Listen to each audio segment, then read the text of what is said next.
what we're seeing as a whole. So every year after the test, College Board puts together a few documents, one of which is the scoring statistics. So they kind of release to us not just, hey, how many get a 5, a 4, a 3, a 2, a 1, but they also show us for each question, what's the mean score? What's the standard deviation on that score?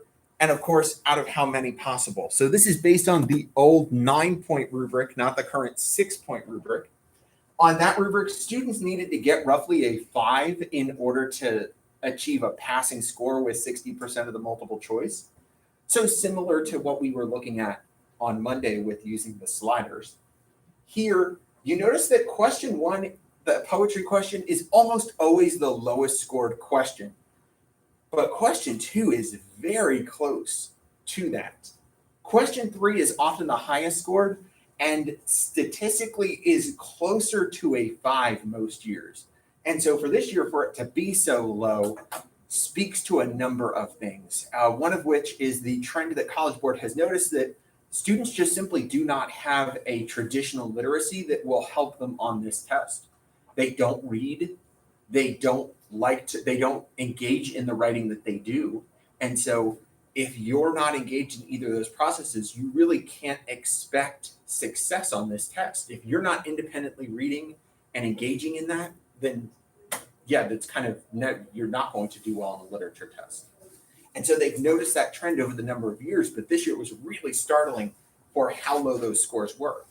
They also do give us the standard deviation with that, just so that we can see, even though this might be a really low 4, they noticed that the standard deviation on that score tended to be almost 2 points either direction. And so considering that puts some students a little higher on average, but it also puts students very much lower. If you're scoring a 2 on this old one, it would be like scoring 1 single point out of 6 on our current rubric. Practically impossible to get a passing score on the test as a whole. And so it is a little troubling, but it does kind of speak to some of the things that we're going to see in our second document, which is the chief grader report. So at the actual grading, if they do it in person, and I don't even know what they're doing this year, to tell you the truth. Normally, they would have large tables in a conference room, and those tables are anywhere from 8 to 10 people. There's one person at that table that's the table leader, so they're in charge of those 8 to 10. They report to a question leader, so all the tables in that room all grade the same question, and there's one person in charge of the whole question. And then each of those question leaders report to a chief reader who's in charge of the entire process. And at the end of this, he puts together a report based on what graders have seen, but also talks about the design of the question. And that can really help a lot of times because they're able to enunciate like, hey, what do we want? And I think looking at this can help us a little bit with where some of us didn't do well on this particular essay. We've said that there are specific tasks that they point out a lot of times in the passage or in the prompt that we always see. Things like, hey, read the passage carefully. And we're like, well, duh. Here they tell like, what do we mean by that? And they said that, reading carefully means reading closely, employing the techniques practiced during students' AP class, and engaging with qualities, terms, and characteristics related to the study of prose. And so it's getting into that annotating style.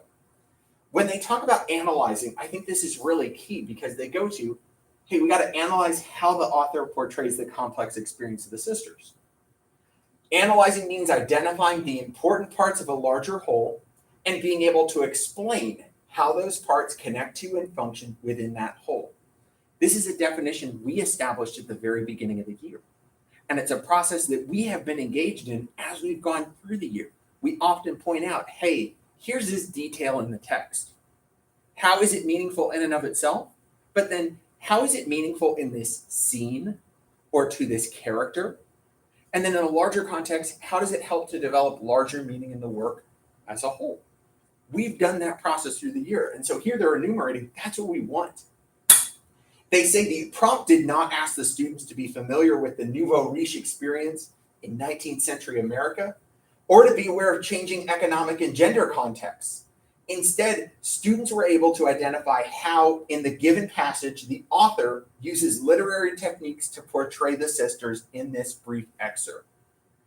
And so, what we really need to be focused on is more. What are the choices the author is making? And how can we show our understanding of it? Some students got really lost in very small details, wanting to make something out of a mention, a word, an idea that really doesn't connect to anything. And I'll show you that in a second. One nice thing about this document as well is that when you go down, they do show you, hey, what were common misconceptions or knowledge gaps on students' parts? And then they also pull out samples from student writing that shows exactly what students were doing. And so some of them that are here that I want to put in your mind to just consider when we look at your essay.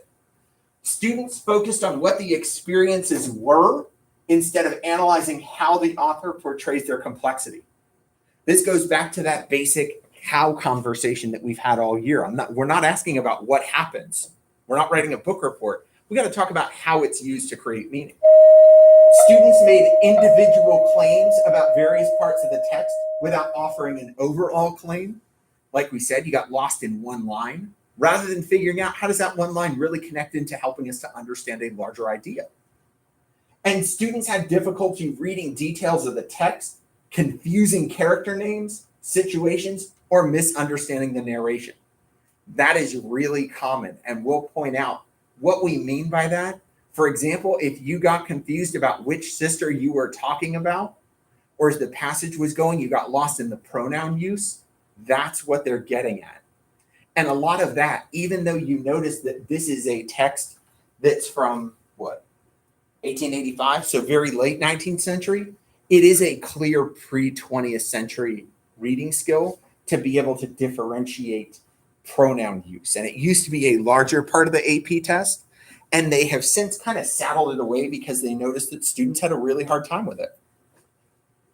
So let's focus on the passage instead and start to talk about some approaches with it before we switch over to looking at what you produced and kind of how we can look to improve.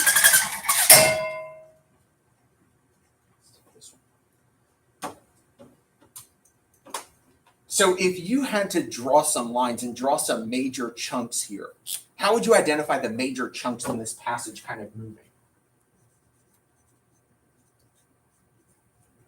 First, it's just an overall description of what they do every day. Typically, it's not much. But Yeah. What they do in the day. Okay, so what would that be? Like lines what to what? 1 to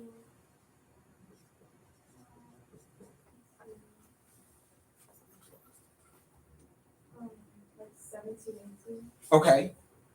I would even go as far as to saying it's really that whole first paragraph, all the way to 21, even though they kind of broaden a bit to talk specifically about, I think it's Irene and going to church and some of those ideas. We're still getting how these people are within their own context to some degree. What did you see as the second big chunk? Relationships with so the them going out into society. Mm-hmm. So that would be like the social dance stuff, and also going on vacation. Yeah, I kind of put that to like 22 to 49. Yeah. Because you really see that then from there we get the third chunk, which focuses a little more on the daughters specifically and kind of begins to look at this idea of, I want to use this word and I want to make sure we're all clear on the meaning of this word. Their ignorance. Are we familiar with the word ignorance in terms of a real definition for it?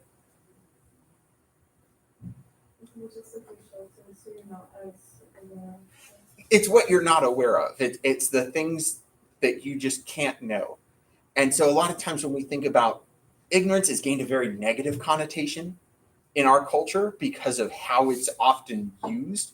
But we could describe a child's innocence as ignorance. You know, if you've ever seen, this is now an old movie, so people are always like, well, who watches that stuff? If you've ever seen The Matrix, there's the sequence where they put the guy back in and he's having the steak. And, he talks about how ignorance is bliss. Like, not the things that you don't know sometimes can actually be really good to not know. And so when we look at that, I want to make sure that we all have this idea of like, we're not trying to attack these sisters as much as to point out some of the pieces that, they just don't know things.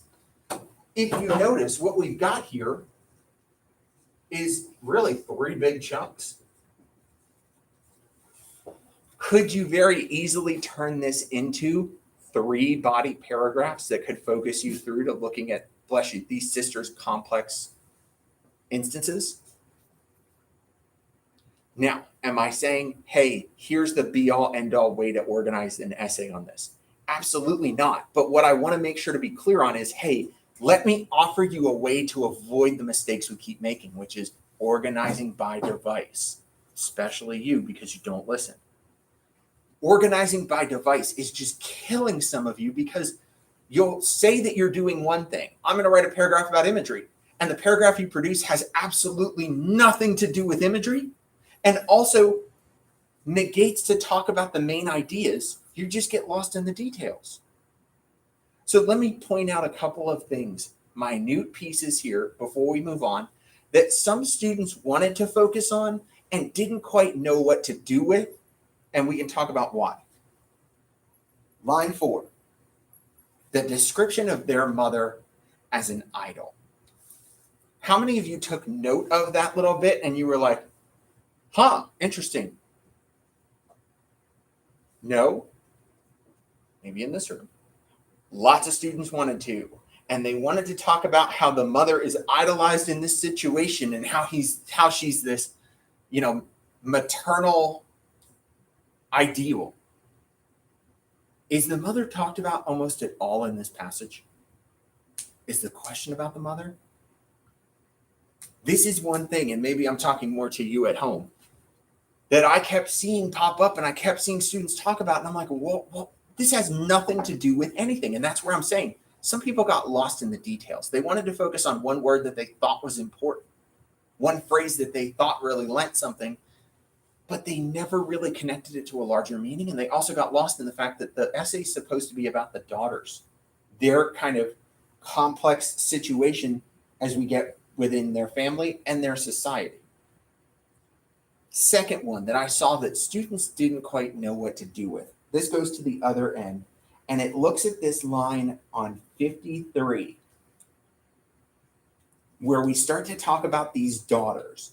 And this is where we can look at this idea of pronoun usage. So you have been taught for years about how to use pronouns in your writing. And we inherently understand some things, that if we are talking about, females, we use she. If we're talking about both, we can use they. But that we ultimately want to make sure to restate the subject, because the further you get away from the subject, the reference starts to become hazy. Pre-20th century writing is infamous for doing this. They will go on and on and on and continue to refer to a he, but you're not quite sure who he is anymore because you've moved away from it. Or they're talking about multiple people and they just keep using pronouns, and you start to get confused about who is being described. So as we look here at 55, we can even go back to the beginning, 53. We say, with all her wonderful beauty, she had an innocence almost vegetable.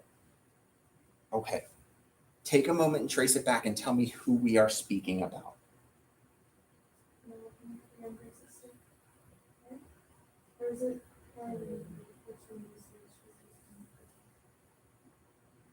It's the younger one. Yes, it's the younger one. So who is that?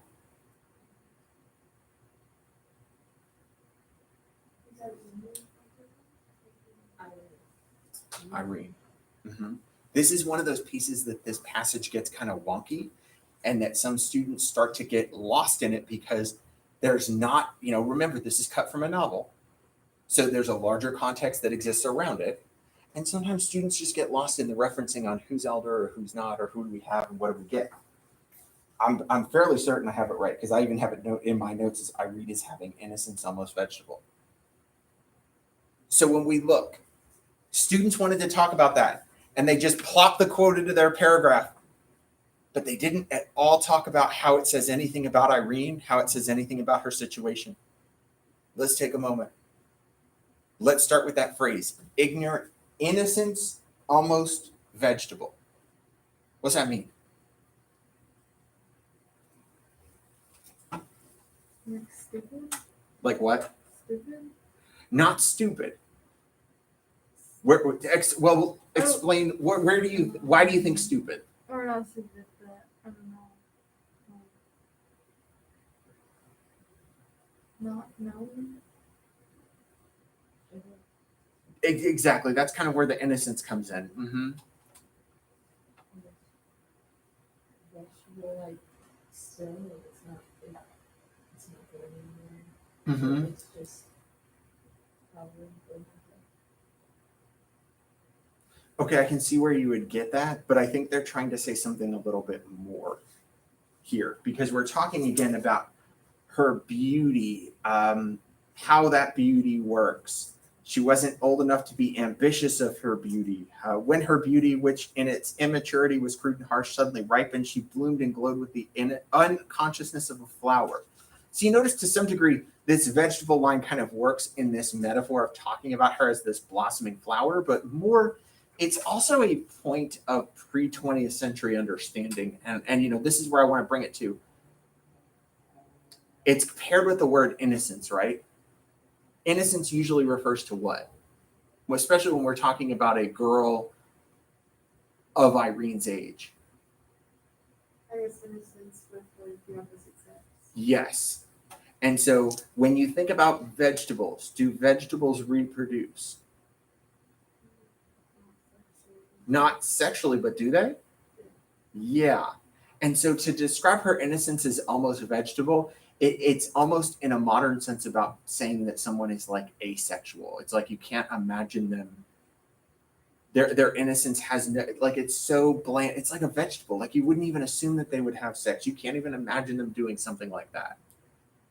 And so it works with it. But notice here, how does that help us to understand Irene's connection to like society and her family? Take it to that level. If we say that her innocence is almost vegetable,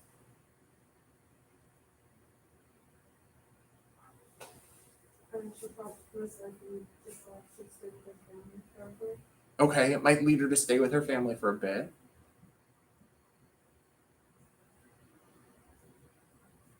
So let me help you out. I kind of came to a statement that can work. And again, we talked about this complex idea that it doesn't have to be difficult. It just has to show this idea of a difference. And so the way I phrased it is that this family doesn't have an awareness of proper society, yet they're antithetical to tradition. And so we talk so much about how these girls, they aren't your typical girls. But if you're not aware of what a typical girl is, can you truly be described as antithetical?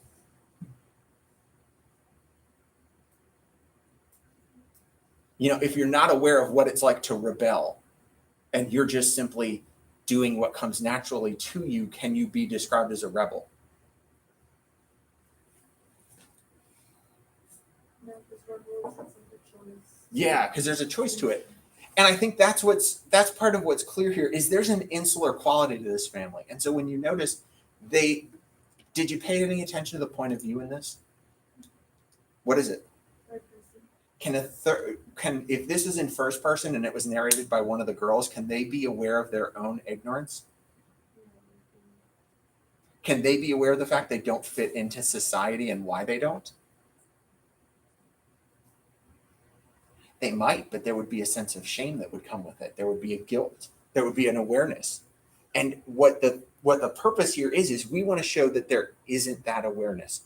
So in a way, think about this idea and go back to it that her innocence is almost vegetable. If you described yourself that way, we would say that it's self-deprecating. We would say that, you're almost trying to point out something. But for a third person narrator too, it really helps to establish this idea of them just not having this awareness of proper society, how they should be, how they should act, what should be happening, and to this idea of them being insular, that they live for themselves, that they know what they know, they're ignorant of what they don't. I want to look at some student samples today. We know what the rubric kind of looks like, but I'd rather spend some time with some student samples to show you how did successful essays sort of figure out putting this to words and terms. So, let's see.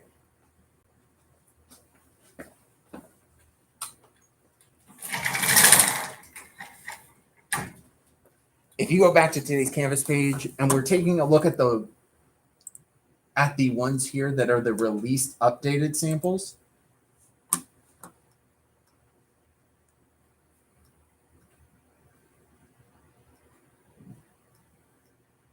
That's the one that I want.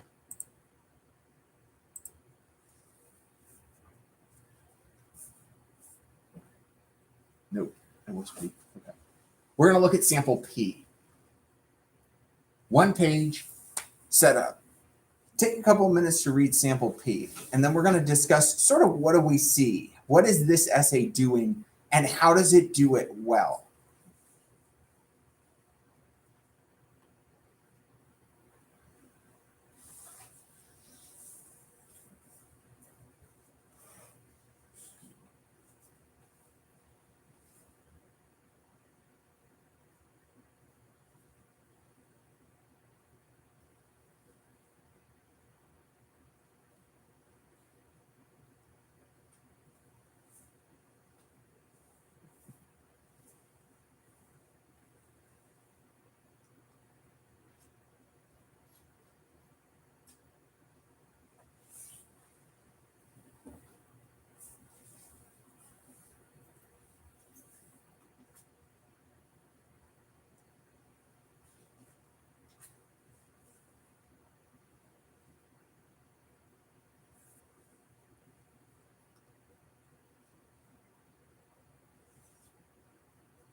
Anybody need more time?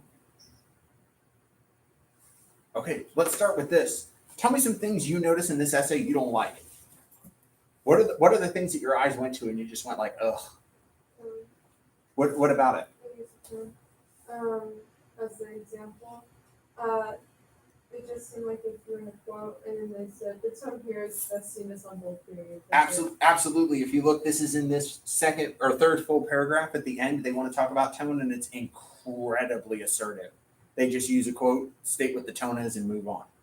What else did you notice? Really long quotes. Like this is somebody that didn't take the time to break it up. They're just kind of dumping stuff in here.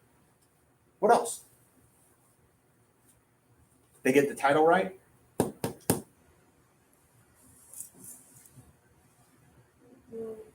What should they do? Yeah, it should be underlined or italicized. Instead, it's just nothing. Now, you might be like, oh, well, they typed it wrong. No, they actually typed this exactly as it's written.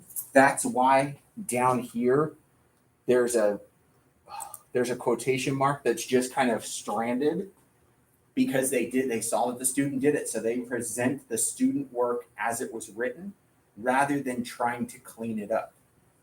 This is not the best essay in the world. I will agree with you. But do you have any doubt after reading this essay that this student understands how this passage works?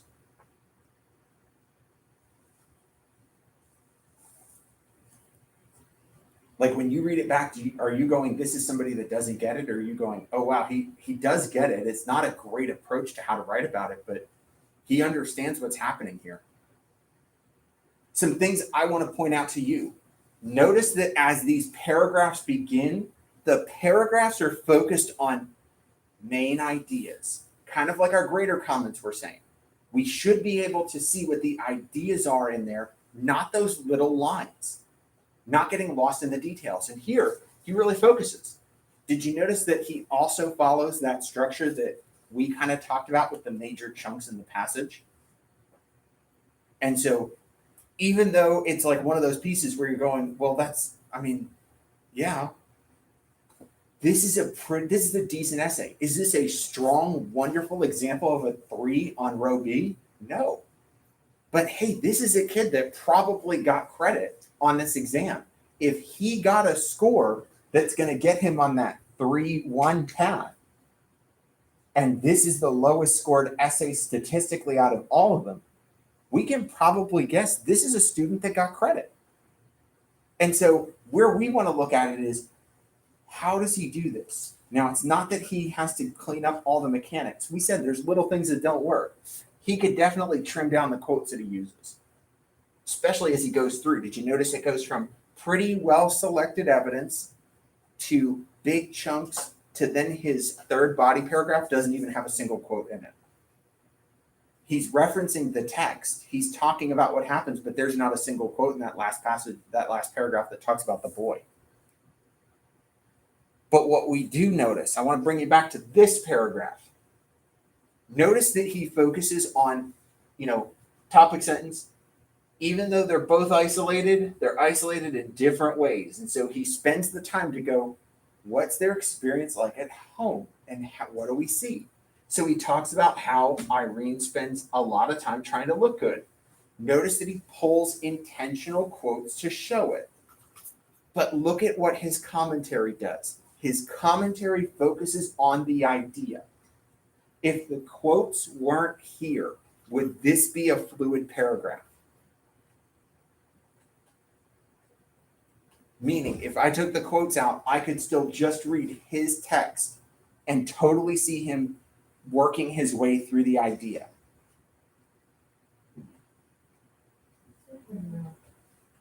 Huh? I mean, just going through it, it's a lot of just like, oh, this quote shows this. It's hard to like get into It doesn't, yeah, we lose the context that the quote gives us, but does his commentary at least explain how it develops the main idea? That's what I want to focus on. If we took the quotes away, the quotes definitely illustrate it, but the commentary actually discusses how it connects in and how it builds those ideas. It's why, even though this third paragraph doesn't have any quotes in it, it still works because he's talking about those bigger ideas that are present. Now, if we want to contrast that and we want to go, okay, if this is a decent essay, what's a good essay look like? Well, let's go to the first sample they gave us. This is one that ran the board, right? So sample C got all 6 points. Let's look at just their introduction. From an excerpt of his The Rise of Silas Lapham, William Dean Howells portrays sisters Penelope and Irene as dependent on their family, yet independent from society through selection of detail, words focused on self-reliance, and a significant shift in tone in order to challenge why we feel the need to constantly seek the acceptance and adoration of others, but also warn against the dangers of living an overly sheltered life. Some things to point out here. Notice in his thesis, he is using adjectives to modify the devices he notices Howells using. It is not just simply selection of detail. It is not just simply shift in tone, but significant. Words focused on self-reliance. So he's not just saying diction. This writer is able to give us the idea of what do we have to understand about that diction choice. Look even here, if you just scan this first paragraph, if you even scan this second paragraph, what do you notice about their quotes?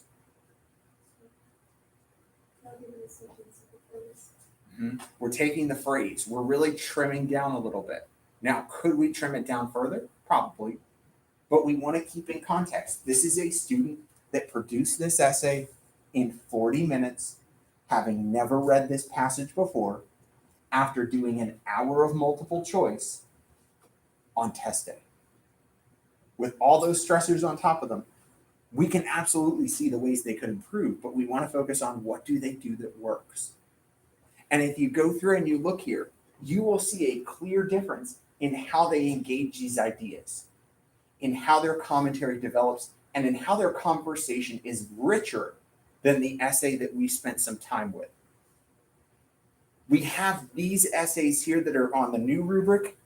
Don't forget that on our Canvas page today, we do still have that enormous document released in 2019 that includes samples that go 9 to 0 from the old scoring thing. So we have other student samples too. And if we're looking at those, focus on ones that scored a 6 or higher rather than a 5 or lower. Those are going to be your better essays. We've also got what I noticed, trends in grading. So some big things to hit here that I noticed. Grammar. At the end of the day, you have to understand that even though grammar is taken into consideration only in extreme cases, you're giving a very bad impression to your grader if you can't construct your introduction and your thesis statement with functional grammatical structure. Like you're essentially coming to them and saying, you know, I'd like to get college credit, but rather than saying it in proper English, you're like, I'd like to get the credit for this class. They said at the Walmart, if I come, you know, that whole thing. Don't do that. Like, we want to make sure that we're presenting good material. Now, again, you have a couple grammatical mistakes, you're fine. We're talking stuff that we're having to wade through, and I'm like squinting to read it because it's just like, what? You got to fix that. Answering the question. So I saw lots of thesis statements that didn't have that direction to it. They weren't able to state what the experience is for the sisters. They weren't able to get to an idea, let alone even talk about complexity. They couldn't get that focus. And without it, they produced essays that really didn't have a direction. They just aimlessly tried to talk about the sisters, what they noticed, dancing. It was just all over. In terms of how to fix thesis statements, a big thing that I had, lots and lots and lots of people are presenting 2 or 3 sentence thesis statements that they could very easily reduce to 1 sentence and be able to show their skills as a writer by making it a complex sentence, throwing that semicolon in it. Also, I saw lots of students on this question rephrase their thesis by the end and actually gain the point, whereas in the introduction, their thesis was so vague, they would not have had the point. So if you've been thinking, how can I ensure that first point for the thesis? End your essay with a restatement as you now understand the thesis to be. Because for a lot of you, you're writing your way to an answer. You're not sure of what the answer is at the start, but by the time you finish the essay, you got a better understanding. Take a second to rephrase it. We talked about evidence and commentary. But, you know, when I started to look at, hey, what are some overall impressions? I came up with some of the things that sort of led us today. Like, students understood the total meaning, but they really didn't know how to discuss it. Students didn't dig into deeper meaning in this piece. And so, like, did you recognize that this is humorous and to some degree satirical? If you did recognize it, you probably scored a lot higher. If you didn't, we're going to be working on humor as we go. But you should have noticed that in some ways, this is making fun of that upper class. This is making fun of those people that, as they said in the greater comments, were in that nouveau riche concept. We saw less success overall. I thought that students did better on question 1 essays than we did on question 2. And I think a lot of that really comes down to, 1, you didn't know how to frame the discussion. And 2, it just comes down to that reading. If you're not a reader, if you're not reading independently, then yeah, you probably did struggle with this one. Pronoun confusion we talked about. Most people that tried to press the themes just fell flat. They either didn't revisit it or they really didn't know what to do with it here. And then sentence variety. Part of this whole idea of composition is being able to show your skills as a writer, and I just didn't really see it. So I'm going to turn this off. So